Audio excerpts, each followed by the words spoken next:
So now we want to take a look at the Skyhawk app. We've shown you the GPS unit and exactly what that entails. Now we want to show you exactly how to set the location, go ahead and change the name to the customer's name, and some other features that are available to you on the Skyhawk app as well. Once we're done, you should have a really good understanding of how it all kind of comes together to benefit you and the homeowner. So let's take a look at the Skyhawk app. All right, guys, welcome to the Skyhawk app. So the first thing we're going to do is go into our alert center, which you guys can see here. There's a ton of different colors that you see here. Not a ton, there's three. Red is the unit is currently not on. Green is the unit is on and active. And purple is a unit that has been paused because we've been made aware and we just paused it so it doesn't keep ringing us. So let's jump into one of these units, hit view unit, and then you guys, we're going to pull right into this pause timer. This gives us the ability to pause the vibrations being sent over to our cell phones. So we know we have animals, but we don't need to hear it go off 50 million times at 2 in the morning.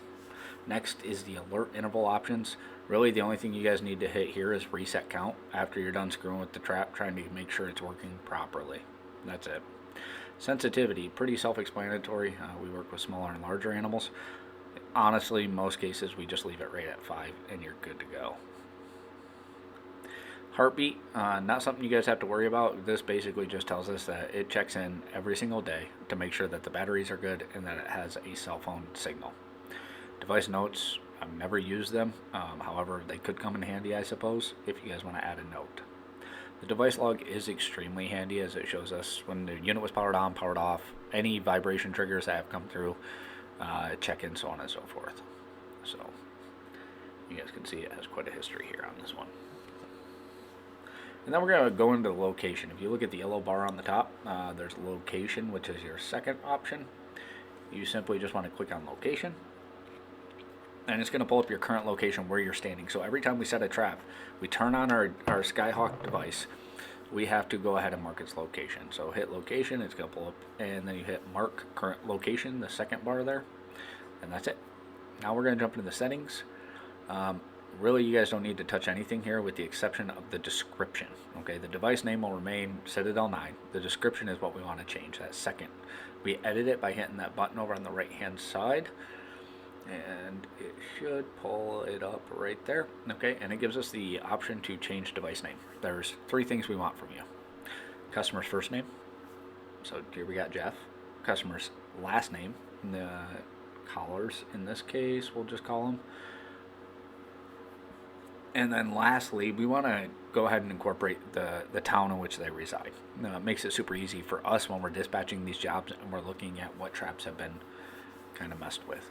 So now that's basically all you guys have to do. Go back out to the alert center and you guys can, scroll. There is a menu over in the upper right hand corner. This is not something you guys will need to mess with unless it's updating and it logs you out and you got to log in or something like that.